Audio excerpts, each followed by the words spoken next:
Hello, and welcome to another Monday Moment in Matthew.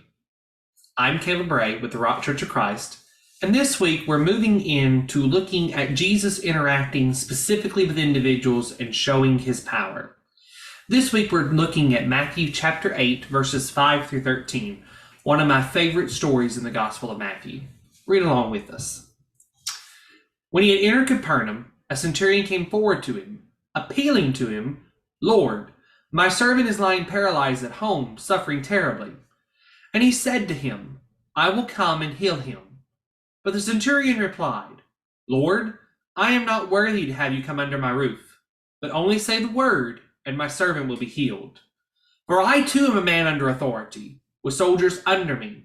And I say to one, 'Go,' and he goes, and to another, 'Come,' and he comes, and to my servant, 'Do this,' and he does it." When Jesus heard this, he marveled and said to those who followed him, "Truly I tell you, with no one in Israel have I found such faith. I tell you, many will come from east and west and recline at table with Abraham, Isaac, and Jacob in the kingdom of heaven, while the sons of the kingdom will be thrown into the outer darkness. In that place there will be weeping and gnashing of teeth." And to the centurion Jesus said, "Go, let it be done for you as you have believed." And the servant was healed at that very moment. Now this week, in our look at Matthew chapter 8, we find Jesus interacting with a Roman centurion. This centurion is going to be a Gentile. And that's one of the first points I want to make about this story. This is Jesus interacting with the Gentile.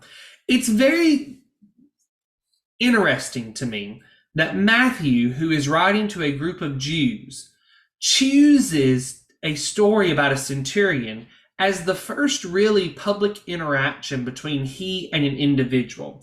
Not only that, but the way in which the story unfolds. Jesus says, "Truly I tell you, in all of Israel I have not found such faith." You know, if I was an Israelite, if I was a Jew, that should be very concerning to me. The individuals who are looking for the Messiah, that are supposed to be expecting the Messiah, are not showing the faith of a Gentile. That makes no sense to us. The Jews should have been eagerly awaiting the Messiah, knowing who he is. I want you to notice that when Jesus enters into the city, the centurion knows who he is. His name has spread.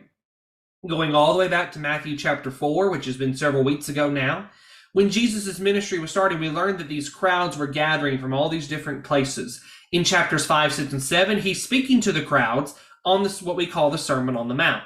In chapter 8, we saw that the crowd was beginning to disperse, and Jesus is moving into the city. And we know that there's a crowd with him because it says he speaks to those who were following with him.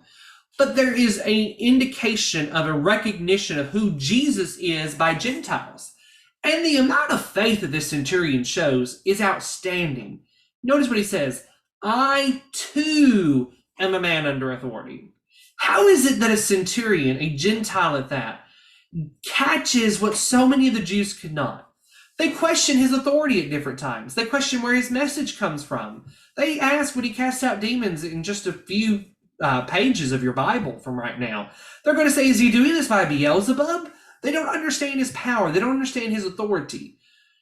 The centurion recognizes Jesus' authority.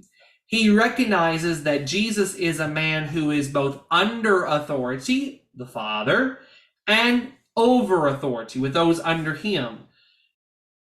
The centurion sees what man does not at this point, what the Jews do not. Jesus is an individual who has an authority that's been given to him and is one that is under the authority of another. We see here a clear understanding that Jesus is in subjection to the Father and that Jesus has authority from the Father. The centurion is the first one we have in the Gospel of Matthew that grasps that. And that's what makes Jesus marvel at his faith. Not only does he grasp Jesus' authority, he grasps Jesus' power. This centurion's servant is some distance away. And he says, "Lord, I know that if you say he'll be healed and you don't even have to come to my house. I am not worthy to have you in my house." How many of the Jews have treated Jesus that way? You know, most of them honestly wouldn't even offer him a place in their house. He's going to say that in chapter 10. Son of Man has nowhere to lay his head. Individuals are going to treat Jesus and his followers wrong. This centurion says he's not even worthy for him to come into his roof, under his roof, come into his house. He recognizes the power of Jesus, that it's not going to be limited by space. And that's what this story teaches us. As we start here in chapter 8 and we go throughout this book, we are going to see many glimpses of the power of Jesus being unlimited. And in this passage, we learn that it is not limited by what we call space, distance. Another point I want to make. Jesus is pointing to a change that is coming. He says, many will come from the east and from the west and recline at the table of Abraham, Isaac, and Jacob. Several things here, but let's try to sum it up briefly. When he says that people are going to come from the east and from the west, what he is saying is that everybody is going to be able to come. There's going to be open access, just as this Gentile has expressed his faith, that is unlike that of Israel's.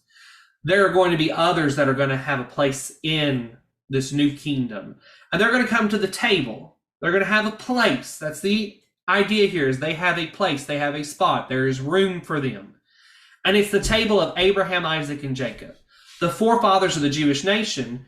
But when you think about it, the individuals whom the promise was relayed to, the promise that God has made to Abraham and his descendants, being reiterated to his son and grandson, we understand now that Jesus is pointing to a change in the kingdom in which all mankind is going to have access to the Father, is going to have blessings from the Father. It says they don't understand it.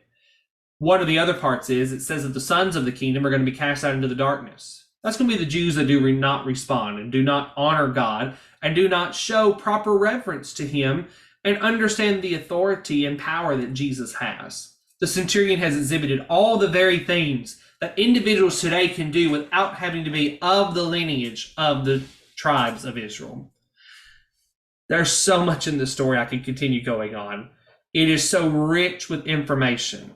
But one of the keys that I want you to grasp is there are two people that are remarked as individuals of faith in the Gospel of Matthew, and they're both Gentiles. Here's number one. See if you can find number two before we get there in our reading. All right, that's all we have for this week. Next week, we'll continue on in chapter 8 as we work through this Gospel of Matthew. As always, thank you for joining. I hope you have a blessed and wonderful week.